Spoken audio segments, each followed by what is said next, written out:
क्या क्या हुआ।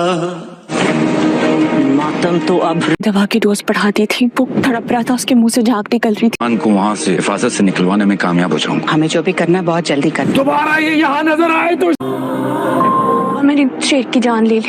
मैंने उसकी दवा की डोज बढ़ा दी थी, वो तड़प रहा था। कान की नस्ल तबाह हो जाए और उन्हें कानो कान भी खबर ना हो।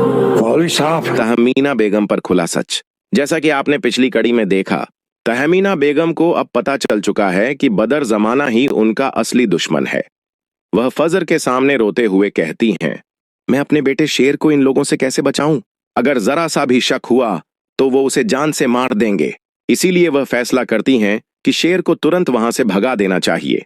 वह घर पहुंचती हैं, अपने वफादार नौकर को बुलाती हैं जो शाह जमाना के खास आदमी भी हैं, और उसे जिम्मेदारी देती हैं, शेर को हिफाजत से अस्पताल से निकालो, लेकिन खबरदार, बदर जमाना को जरा सी भी भनक नहीं लगनी चाहिए। फजर के लिए मुश्किल वक्त शुरू हो चुका है। उसके पिता शुजात साहब ताज बीबी के कहने पर अपनी बेटी के सामने एक खौफनाक शर्त रखते हैं, शाह जमाना की नस्ल को खत्म करो, शेर को मार दो, तभी तुम्हें माफी मिलेगी। उनका मकसद है कि शेर के मरने के बाद शाह जमाना की सारी जायदाद ट्रस्ट में चली जाए और खानदान बर्बाद हो जाए। फजर दंग रह जाती है, सोचती है, क्या मेरा बाप इतना संगदिल हो सकता है?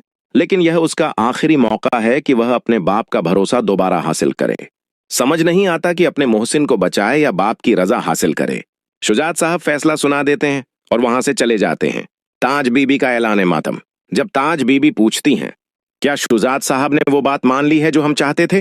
वह जवाब देते हैं, मेरी शराफत यही इजाजत देती है कि उन्हें कानो कान खबर न हो और शेर खत्म हो जाए। ये सुनकर ताज बीबी गुस्से में कहती हैं, रईस कोर्ट में मातम होगा बरसों तक, ये जख्म नहीं भरेगा। फजर का इम्तिहान और शेर पर हमला। अगले दिन फजर अस्पताल जाती है। शेर, जो दवा न मिलने की वजह से काफी बेहतर महसूस कर रहा होता है, उसे इंजेक्शन देने का वक्त आता है। डॉक्टर रंगून वाला का एक जूनियर जबरदस्ती इंजेक्शन देने की कोशिश करता है, लेकिन शेर डर से आपे से बाहर हो जाता है। वह चिल्लाता है, कहता है, कहीं यह वही गलत इंजेक्शन न हो जिसने मुझे पागल कर दिया था। ऐसे में फजर आती है। वह जूनियर डॉक्टर से इंजेक्शन लेती है और कहती है, मैं खुद लगाऊंगी, आप सब यहां से जाएं। लेकिन वह इंजेक्शन उसकी जेब में रखा हुआ दूसरा इंजेक्शन होता है, वह जो शेर के लिए खतरनाक हो सकता है। शेर, जो फजर पर पूरा भरोसा करता है, खामोशी से इंजेक्शन लगवा लेता है। इंजेक्शन लगने के कुछ देर बाद शेर की हालत बिगड़ने लगती है। उसके मुंह से झाग निकलती है, शरीर तड़पने लगता है। अस्पताल में इमरजेंसी लग जाती है। उसी वक्त तहमीना बेगम का आदमी शेर को वहां से निकालने के लिए पहुंचता है। फजर बाप के पास जाकर कहती है, बाबा, मैंने शेर की जान ले ली, मैंने उसकी दवा की डोज बढ़ा दी थी, वो तड़प रहा था। यह सुनकर शुजात साहब खुश हो जाते हैं।